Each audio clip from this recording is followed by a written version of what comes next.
اعوذ باللہ من الشیطان الرجیم، بسم اللہ الرحمن الرحیم۔ السلام علیکم ورحمۃ اللہ وبرکاتہ۔ ایک مرتبہ ایک بزرگ نے ایک محفل میں اپنی بند ہتھیلی کو سب کی طرف کر کے دریافت فرمایا، میرے ہاتھ میں کیا ہے؟ کچھ نے جواب دیا، شاید آپ کے ہاتھ میں ہیرے جواہرات ہے۔ پھر ایک صاحب سے پوچھا، انہوں نے بھی کچھ سوچ کے بعد جواب دیا، شاید سونا ہے۔ پھر پوچھنے پر ایک نے جواب دیا کہ آپ کے ہاتھ میں اگر ہیرے جواہرات نہیں اور سونا بھی نہیں تو یقیناً چاندی یا کوئی قیمتی چیز ہوگی۔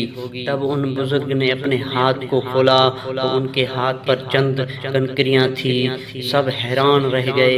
ارشاد کیا، عورت کی مثال اس بند مٹھی کی طرح کہ اگر وہ بند ہے یعنی باپردہ ہے تو ہیرے جواہرات سونا چاندی اور اس کی بیش بہا قیمت ہے، لیکن اگر وہ مٹھی کی طرح کھل جائے، بے پردہ ہو جائے تو وہ بے وقت پتھر اور کنکریوں کے ماند ہے جس کی کوئی عزت اور کوئی قیمت نہیں ہے۔ دوستو، اگر ویڈیو اچھی لگے تو شیئر ضرور کر دیجیے گا، ساتھ ہی چینل کو سبسکرائب کر دیجیے گا۔ اللہ حافظ۔